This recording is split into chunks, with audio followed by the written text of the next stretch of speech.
Today's video is brought to you by Card Kingdom, and you can pre-order all the Kaldheim cards you need by heading over to cardkingdom.com. Hello everyone, it's Seth, probably better known as Saffron Olive, and it's time for another daily dose of Kaldheim spoilers. And today we got some spicy ones. We finally get some snow hate cards. We get some pretty powerful legends for commanders, some good standard stuff as well. So we should probably jump right into it. Start talking sweet new Kaldheim cards. And first up today, we have another god, and finally some snow hate. Although just how good of snow hate it is, we'll talk about that as we go along. That is Redain, God of Justice, and also Redain Shield. So Redain, 3 mana, 2/3 in white, legendary god. It has flying and vigilance. Snowlands your opponents control enter the battlefield tapped, and non-creature spells your opponents control with convert a mana cost 4 or more, cost 2 more to cast. So essentially, Redain is a asymmetrical hate card. It only hurts your opponent, although what it actually hurts is a little bit hit or miss depending on the matchup. Like, sure, if your opponent's playing a lot of Snowlands, it's going to slow down your opponent's mana, which is nice. If your opponent's playing a lot of expensive spells, it'll slow them down. On the other hand, if your opponent's playing normal lands, they're playing mostly creatures, then Redain doesn't do much of anything. The backside of Redain is Redain Shield, 4 mana legendary artifact. If a source an opponent controls would deal damage to you or permanent you control, prevent 1 of that damage. And then, if you or a permanent you control becomes a target of a spell or an ability an opponent controls, counter that spell unless its controller pays 1. So you have a taxi hate card on both sides of Redain. So the easiest comparison for Redain itself, Archon of Emeria, Thalia, Heretic, Cathar, very similar 3-drops that slow down your opponent's mana. Archon and Thalia hit on your opponent's non-basic lands. Redain hits on your opponent's snow lands, which will mostly be basics, although we do have the new snow duels, which we'll probably see standard play at least, maybe some fringe play in other formats as well. So Redain, how good is this as a hate card? And I think in standard it's pretty powerful. Not so much because it's slowing down your opponent's mana, although that is a nice bonus if we end up in a standard where everyone's playing snow basics, which seems like a realistic possibility in standard. The other reason I really like it, and the main reason I'm hyped for Redain in standard, is it's really good at slowing down your opponent's wrath. If you're playing some sort of white weenie style deck, or even like white aggro creature deck that's not white weenie, your opponent having to wait 2 extra turns to Storm's Wrath, Shatter the Sky, Extinction Event, that is often going to be the difference between winning or losing the game. So this doesn't hate on a lot of stuff, but the stuff that it does hate on, in standard in specific, is a huge deal for white-based creature aggro decks. Like, seriously, the difference between your opponent's Shatter the Sky on turn 4 and turn 6 is probably the difference between you getting Wrath and losing the game, or you killing your opponent with your beatdown creatures and winning the game. You also get to hit on a bunch of fringe stuff, which, just how good it is, I don't know. Like, you slow down the Great Henge, sort of, but remember, the Great Henge and Embercleave both get cost reduction effects, and those still apply. So if your opponent has a really big creature, they're still getting that X less on their Great Henge. If they're attacking with a bunch of creatures, they're still getting that discount even through Redain's taxing ability, but it's not going to hurt to make your opponent pay more for Great Henge, or Embercleave, or Elspeth Conqueror's Death, or Genesis Ultimatum, or Ugin, or Doom Foretold. So there are a lot of non-creature spells with convert a mana cost 4 or greater that are kind of the core of standard. So you hate on some removal, and then you hate on a bunch of kind of very powerful cards that are the core of a bunch of standard decks, which I think makes Redain really good for standard. Most obvious home, we already have White Weenie in the format. Redain seems like an easy inclusion in that deck, just to kind of slow down your opponent's wrath, put them off their game, buy a couple extra turns. On the other hand, I really was hoping we were going to get snow hate for Modern, and I don't think that Redain is really going to do much of anything in Modern.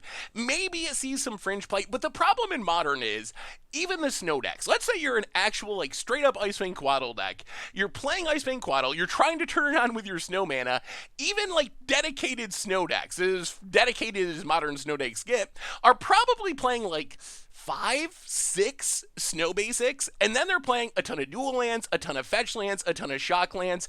So Redain, I guess it kind of slows down like 20% of your opponent's mana base in a snow matchup, and then it doesn't really do anything in other matchups. Also worth mentioning that I feel like the Staxy ability of making non-creatures that cost 4 or more, cost 2 more, not that great in Modern. Like, sure, you could still shut down Rest, but you got like Literal Thalia, which taxes everything in the format. As far as Redain Shield, kind of a unique effect. It's kind of like a hybrid Hedron Field Purist that is leveled up, plus an Unsettled Mariner.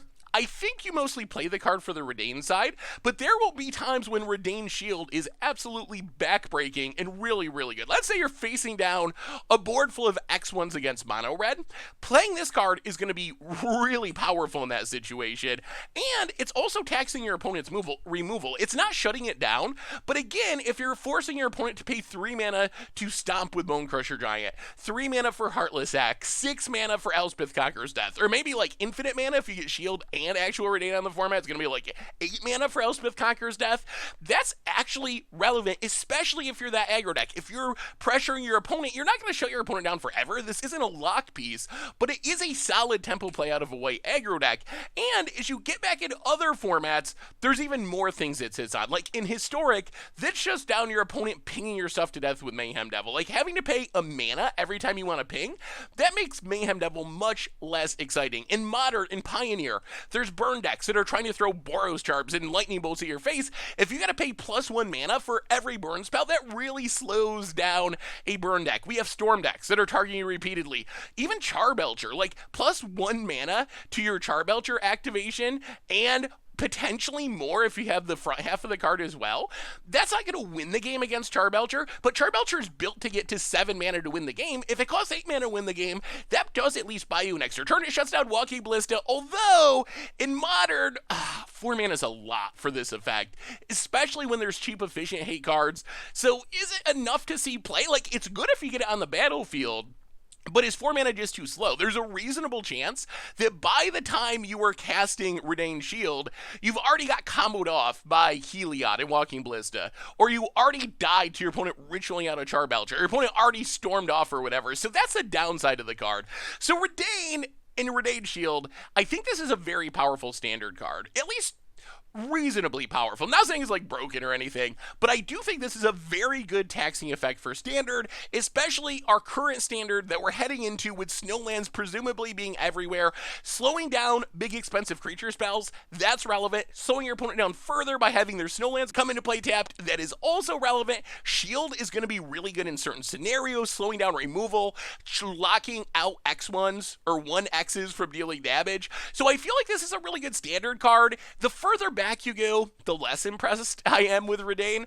I think it could show up as like a one of, maybe in like Collected Company decks, maybe in Taxes decks in formats like Modern, but this isn't, I don't think, a new staple style tax effect. So a hate card that's really good for standard and pretty reasonable snow hate for standard. Older formats, a little bit less depressed, but maybe in small doses. We also got Furja's Judgment, a pretty sweet angelic saga. So 4 mana Orzhov Saga. Lore counter 1, you get a 4/4 White Angel Warrior token with Flying and Vigilance. Lore counter 2, your angels get to tap to destroy creatures with less power this turn. Lore counter 3, angels gain double strike until end of turn. So this card's pretty interesting. You essentially get a discounted Serra Angel, a 4 mana Serra Angel, which isn't bad. I mean, a 4 mana 4/4 flyer, even by itself, and this is assuming you're not playing Angel Tribal or something. Let's just assume you're playing this for value.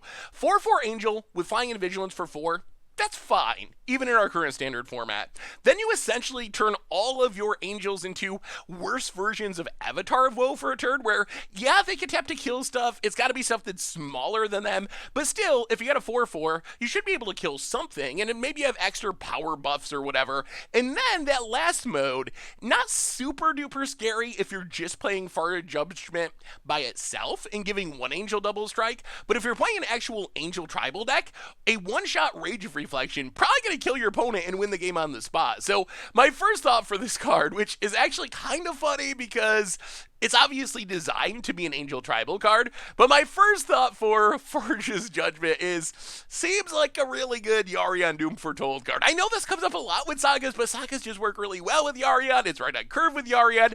So I'm imagining you like play this, get a 4/4, then the next turn you get the second lore counter, kill one of your opponent's things, you Yarion blink it, get a 4/4. The next turn you kill two of their things, then eventually just sack it to Doom Foretold as you beat your opponent down with Yarion in this board full of angels. So like black-white Mardu Doom Foretold seems really, really good there. Also, it gets even scarier if you are playing Angel Tribal. Like, all of these abilities become really frightening if you're like Starnheim Unleashing to make a bunch of angels, or playing like Eradicator Valkyries, other Angel Tribal stuff. In a deck like that, making an angel is good. It's with your tribal synergies. The second lore counter going to be really powerful in some matchups where you might get a Wrath, essentially, if you're willing to tap all your angels, and then the next turn, you make up for taking that turn off of attacking to kill your opponent's stuff by doubling up your damage with your angels, and it doesn't take that many 4/4 flyers to win the game. Like, 3 4/4 flyers, getting double strike and going unblocked is going to close out the game, so it seems really easy for this to be a game-ending effect if you get through all 3 lore counters in an angel deck. I think it's also in the conversation for black-white angel decks in Commander. And black-white, it is a color of Angel Tribal, probably not the most popular color, but you have like Teriel, you have Lisa, so Forge's Judgment seems like an easy fit there as well. So I think this card's really good. It seems insane with Yarion. It seems great in Angel Tribal. It has good commander potential in black-white Angel Tribal decks, and it's not the worst as a standalone card. I think in Limited, this is a great standalone card. Like, you don't need any Angel synergies to make this great in Limited. In Standard, when you got Questing Beasts and all this powerful stuff, would you play this in a non-Angel, non-Yorion deck with no synergies? Probably not. It's not that far away, but I think it's probably a little bit worse than some of the other 4-drop options. But if you have some of those synergies, this card becomes very, very good. Next on our list, we have maybe the best snow creature of all time, Ascendant Spirit. A little 1-mana 1/1 snow spirit. You can pay 2 snow. It becomes a spirit warrior that has 2/3 as base power and toughness. You can pay 3 snow if it is a warrior. So you got to do these in order, but then you pay 3. If it's a warrior, you put a flying counter on it, and it becomes a spirit warrior angel that's a 4/4. So from a 1/1 to a 2/3 ground creature to a 4/4 flyer to pay 4 snow mana. If it was an angel, put 2 counters on it. It gains whenever this creature deals combat damage to a player, draw a card. This card is pretty bonkers. It compares to a couple of things we've seen in the past. Figure of Destiny, Warden of the First Tree.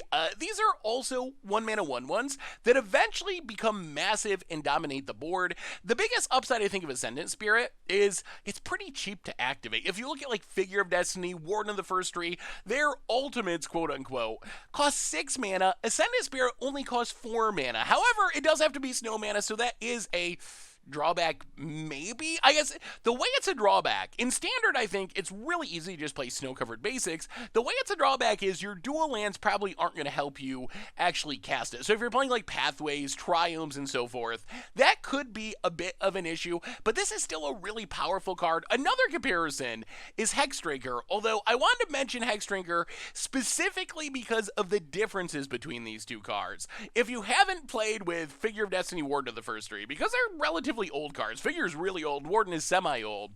The difference between a Figure of Destiny style effect like Ascendant Spirit and a level up card like Hexdrinker is you can activate Ascendant Spirit instant speed. So let's say, for example, you play an Ascendant Spirit and your opponent tries to stomp it. With the stomp on the stack, you can pay those 2 snow mana, turn it into a 2/3, essentially fizzle the stomp. So that's something you cannot do with level up cards like Hexdrinker. So the ability of a Figure of Destiny is essentially a strict upgrade over level up because you can do it at instant speed. As far as what Ascendant Spirit turns into, it's kind of weird. So the first level turns into Jwari Scuttler, which is not a constructed playable card, a 3-mana 2/3. Then eventually you're turning into an Air Elemental, a 4/4 flyer. That's not bad, especially with some creature type upsides. And then sooner or later, you will turn it into a 6/6 flyer that can draw you cards. Also worth mentioning with that last ability, you can activate that multiple times. So the first time you activate it, it's going to become a 6/6 flyer with, when it deals combat damage, draw a card. If you can activate it again, it's not only going to become an 8/8 flyer, it's going to get that ability a second time. So then when it deals combat damage, you're going to draw 2 cards. If you do it again, it'll be 3 cards, and it'll be a 10/10. So it can really get out of control. This is like the ultimate mana sink if you are a deck with a lot of snow mana, because it just keeps getting better and better and better. It doesn't cap itself off at all. And the upside of Ascendant Spirit is flexibility. Like, sure, you can just try to rush these modes and play Ascendant Spirit on turn 1, turn 2, turn it into a 3/3, turn 3, spend all your mana, turn it into a 4/4, turn 4, spend all your mana, turn it into a 6/6 flyer with a card draw ability. You can go that direction, but you can also just play Ascendant Spirit, play a normal game of Magic, and as you have extra mana left over, keep upgrading your Ascendant Spirit. And that's why Ascendant Spirit, even though technically, if you read its first 2 modes, you're literally just getting a Jwari Scuttler. The fact that you can break up the mana over multiple turns, do it at instant speed when it's convenient, that is a unbelievably huge upside for the card.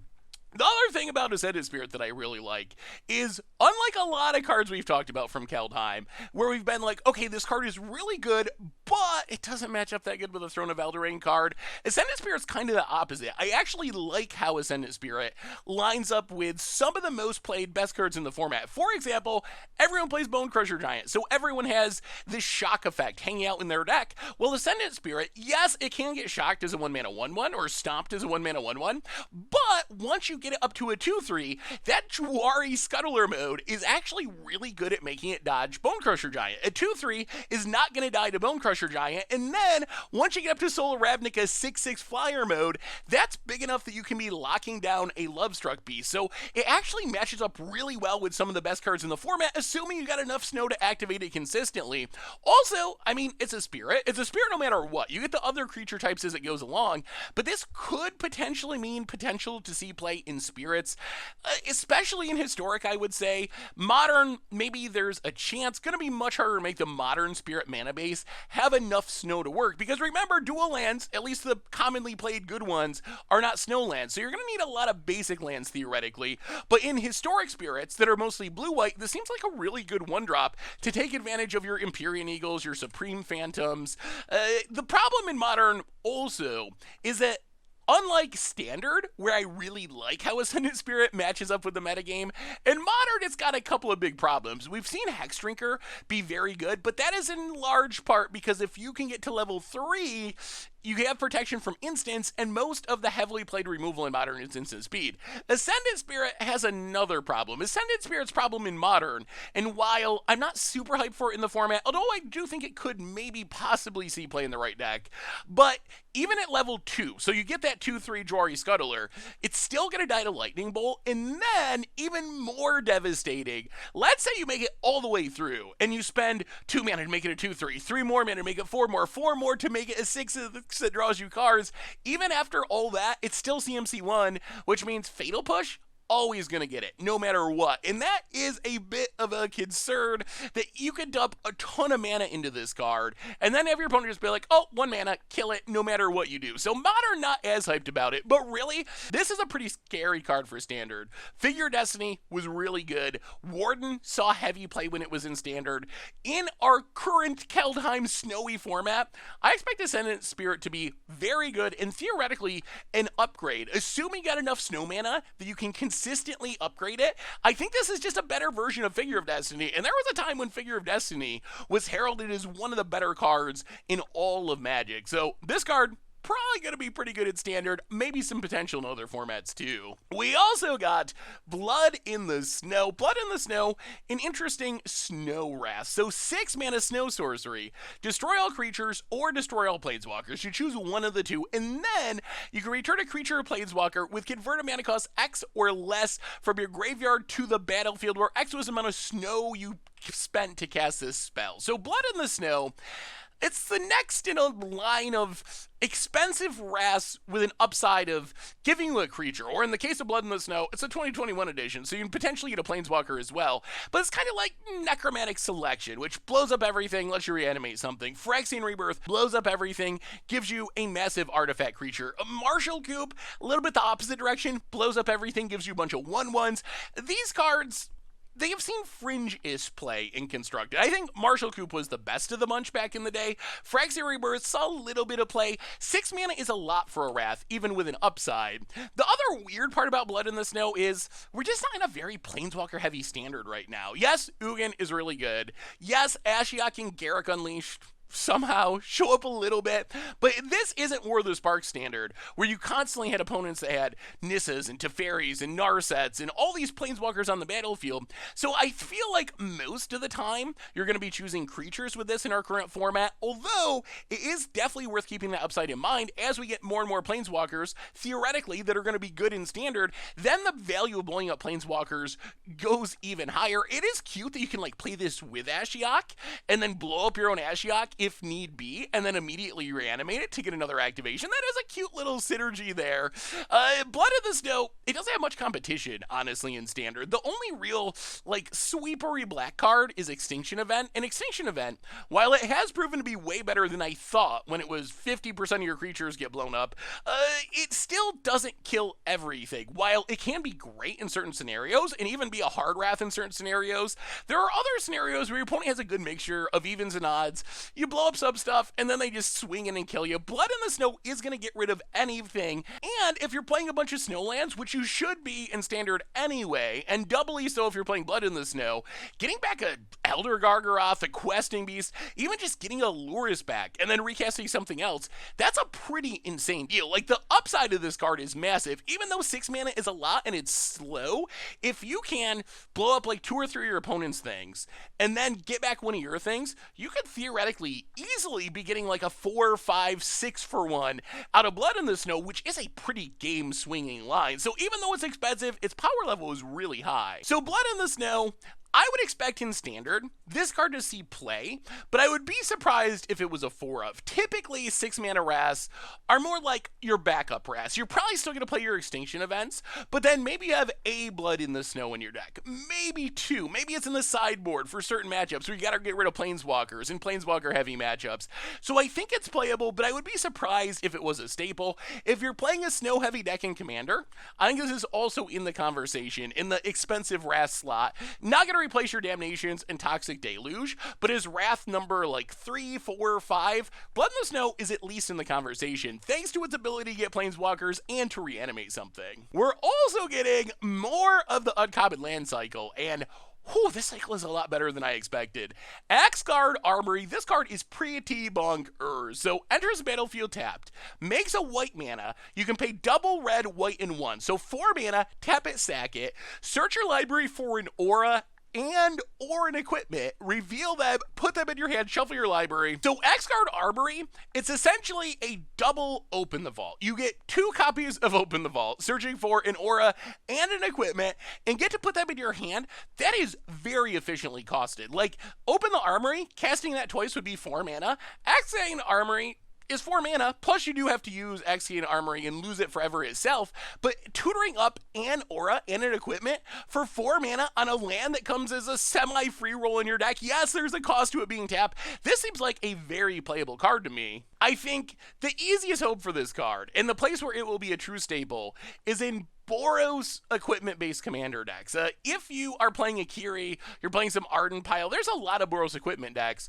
This is a great land for your deck. Yes, you do have to deal with a tap land, but the upside of snagging your best equipment, and theoretically, you should be able to put some auras in your deck. Even if you're equipment deck, you can put some protection auras or a pacifism, whatever. You can find some auras. A curse is technically an aura. Put those in your deck, so you're getting those 2 cards for 1. It even happens at instant speed, which makes it even better. better. So you can snag your Skull Clamp, you can snag your sword, you can save your Argenum Arbor, you name it, this is going to find it, and you get that aura as an upside. And in Standard, if you really think about it, what does Axeguard Armory do? It's a land that you sacrifice that draws you 2 cards. You're drawing an aura and an equipment if you've built your deck properly. Memorial of Genius was a blue land that came into play tapped. It was 1 extra mana, even 5 mana, to sacrifice it and just draw 2 random cards. And Dominaria wasn't that long ago, and Memorial of Genius saw a lot of play in Dominaria Standard. There were quite a few decks that took advantage of this card. Axeguard Armory, while it goes in a very different archetype, it's going to be in like equipment mid-range / aggro decks rather than more controlling decks. It's actually more efficient, and rather than getting 2 random cards, which means you could crack your Memorial of Genius and end up with 2 lands, which isn't that exciting. You know that with Axeguard Armory, you're getting 2 really good cards. You're getting your best equipment and your best aura for the situation that you're in, which I think means it has Standard potential too, especially when you consider we got good tools. We have Nihiris, we have Akiris, we have stuff that cares about equipments, we have Embercleave, a great equipment payoff, we have All That Glitters, a great aura payoff, we have stuff like Giant's Amulet. I assume we get more this cycle. We haven't seen the white version yet or the red version yet, but equipments that can make a creature so you get this living weapon effect. So Axeguard Armory, insta-stable for Boros equipment commander decks, where it's going to be insane in those decks, and Standard potential too in similar archetypes. It's just really efficient for what it does, especially when it's only taking up a land slot. Next up, we have not 1 but 2 uncommon legends that, while maybe having a bit of Standard potential, mostly seem designed to fill holes that exist in the Commander format, allowing decks, archetypes that didn't have a legend to lead them before now have a Commander. So number 1, we have Narfi, Betrayer of Kings. So Narfi, 5 mana 4/3, legendary snow creature zombie wizard, so much text on the type line. Other snow and zombie creatures you control get +1/+1. So it is a zombie lord and also a snow lord, and you can pay 3 to return it from the graveyard to the battlefield tap. So recursive Snow Lord. Is Narfi actually good? I don't know. It reminds me a little bit, just a little bit, of Risen Executioner, which was a mythic zombie lord that could come back from the graveyard. Risen Executioner never really made any waves or even saw play at all. Narfi, it does have some upsides. It can block, it pumps snow creatures, and it is going to be cheaper to return from the graveyard. Really though, I think Narfi is a shout out to Commander players. There just really aren't that many legends for a snow deck. We did get Jorn and Kaldheim, the MDFC in Kaldheim itself. Narfi probably fits with that. If you're playing Jorn, you're probably playing a lot of snow creatures. So if there's a snow tribal deck in Standard, I think Narfi probably fits in it, even though it's not like super efficient. 5 mana is a lot for a lord. That is asking a lot, even with the recursion. But if snow tribal's a thing, probably play a copy of Narfi or something. In Commander though, other than Jorn and the cards we've gotten from Kaldheim, the only legendary card that cared about snow was Haidar, and that was mono blue. So Narfi actually gives you a snow legend to build around if you don't want to be full on Sultai with Jorn and Kaldheim, which will probably be the best snow commander pair, I would assume. If you don't want to be Sultai though, you can just go straight Dimir, play Narfi. The only other option was Haidar, so this does open up snow decks in Commander, giving players another option. And if you want to go like snow / zombie tribal, it's not the worst commander. It's not especially exciting to me as a commander, but mostly I'm happy that we have a Dimir Snow commander, which we didn't have before Narfi came around. We also got, oh man, Agar the Freezing Flame. And yesterday on Twitter, before this card was revealed, I was saying I really hope that Wizards gives us a Is It Giant legend specifically for Commander, because we did not have a Is It Giant legend that existed, and then like 20 seconds later, someone previewed this card. So Agar, pretty interesting legendary giant wizard. Whenever a creature, planeswalker, an opponent controls is dealt excess damage, if a giant wizard or spell you control dealt damage to it this turn, you get to draw a card. So essentially, this gives you a way to turn extra damage into card advantage. So let's say you Lightning Bolt a X1. It only takes 1 damage to kill an X1, so you got 2 excess damage there. With Agar out, that's going to allow you to draw an extra card, which is actually a pretty powerful effect, especially when we talk about some of the mass damage things that this card could do. So the main reason I'm excited about Agar is we did not have a Jeskai Giant commander. The only kind of option was Ruhan, and Ruhan, it's not a bad commander, but really, it's more of like this chaos aggro commander. It didn't specifically care about giants as much as I would like, so I'm excited that Agar fills that hole in commander and allows us to build a commander deck to take advantage of all this sweet new Izzet Giants we're getting. We got Battle of Frost and Fire, Surtland Elementalist, and Flinger, and Cyclone Summoner. We have a lot of good Izzet Giants now, and they didn't have a leader. Agar is that leader, and it's actually a sweet leader. Like, a commander that's going to draw you a bunch of cards, that's exactly what I want in my command zone, and it's in the right colors to take advantage of a lot of the best old giants, like Thundercloud Shaman. That's going to be absurd with Agar. Like, you play Thundercloud Shaman with a few giants on the battlefield, that's going to deal a bunch of damage to all non-giants. That is theoretically going to give you a bunch of excess damage, which is then going to draw you an absurd number of cards to snowball that value,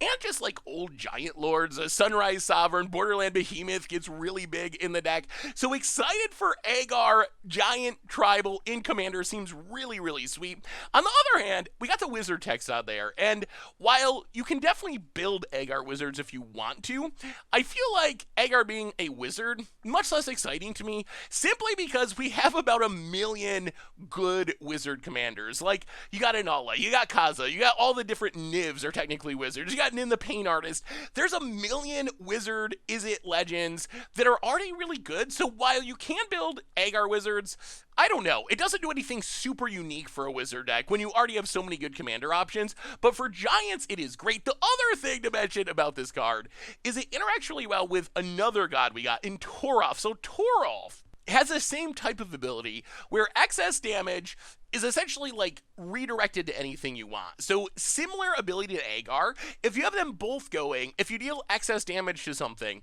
you get to throw the excess damage at something else like to Torolf, and then also keep drawing cards with Agar, which seems really, really good. And either of these cards work insanely well with mass damage sweepers, like Blasphemous Act, Star of Extinction. Like, you Blasphemous Act, that's probably going to have excess damage to every creature on the battlefield, so you're going to draw a ridiculous amount of cards. If you have Torolf, you probably just kill the table. Same with something like Star of Extinction. So I think this is actually a really sweet card. Main home, giant tribal commander, although I could see some sort of like Torolf mass damage style deck also work with Agar, even discounting the tribal synergies. Maybe a bit of play in standard as well. Like, a 3-mana 3/3 is not off curve. Still, it's really a matter of waiting and seeing just how good giants are going to be in standard. Are they going to be good enough to see play? If they are, Agar is probably a part of that deck, at least in small numbers. It is a legend, so I don't think you're going to play 4, but still, some standard potential as well. But really, mostly thankful that we can play Izzet Giants in Commander now with a really spicy commander.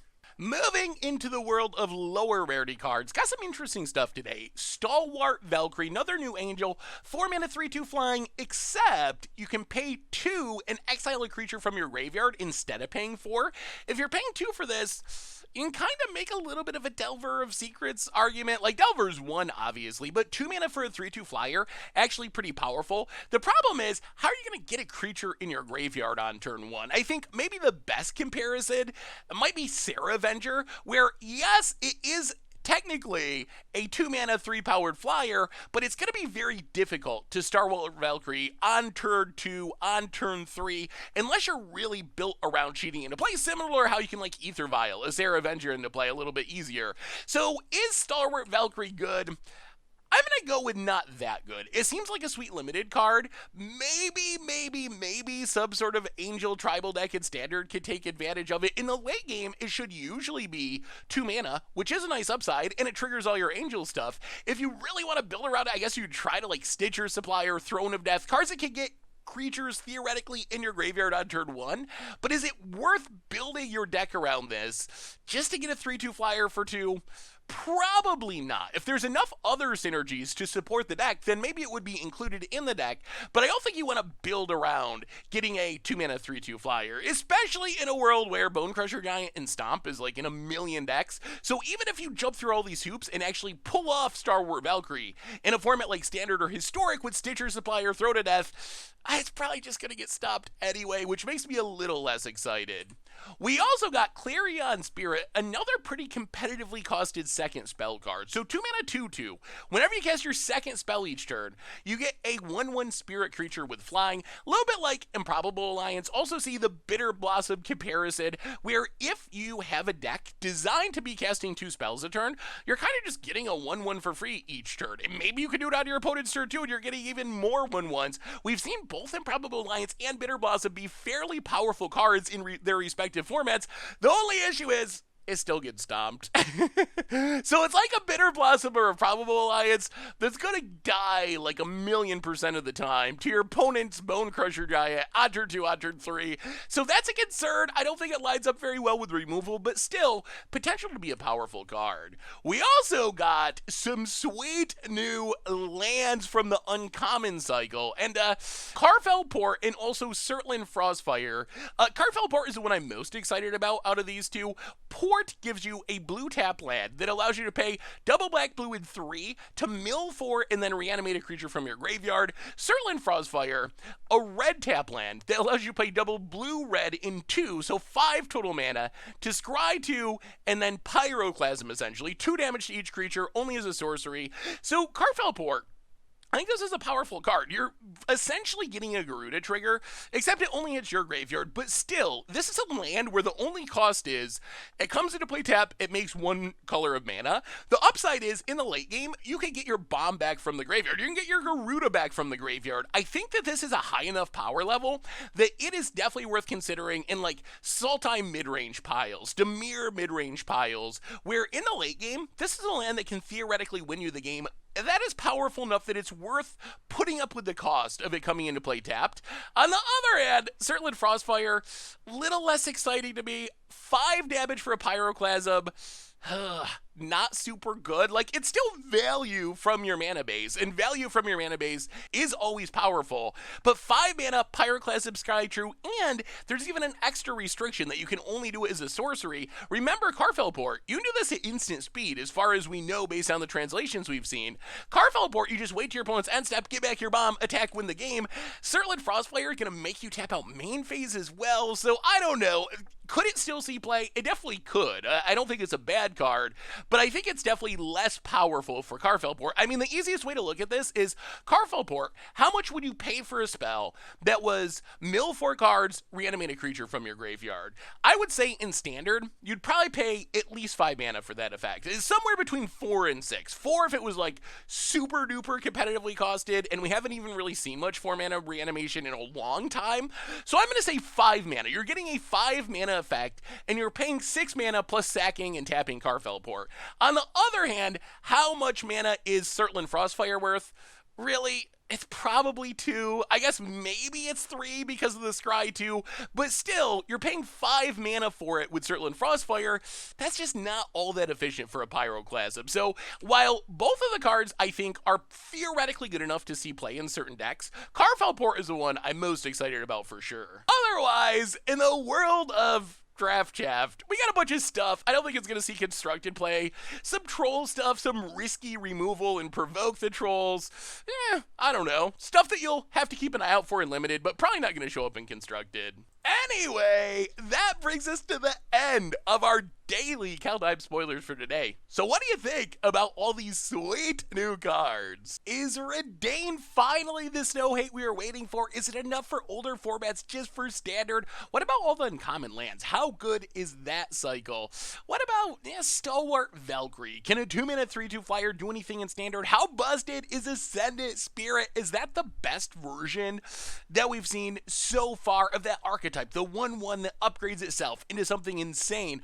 All the other stuff as well, the uncommon legends. Is Nafi gonna make Dimir Snow a thing in Commander? What about Agar? Is that going to allow Is It Giants to be a real Commander deck? What do you want to play with those cards? The Snow Wrath is reanimating something enough to make up for it being a massive amount of mana. All the other stuff as well. Let me know what you think in the comments. Thanks so much for watching. I hope you enjoyed it, and I will talk to you soon. Thanks for watching the video. If you enjoyed it, help us out by clicking that like button down below. And to keep up on all the latest and greatest, click that subscribe button. And don't forget to hit that bell icon to get alerts whenever we have new videos. And if you want to, check out some of our other sweet videos here and here.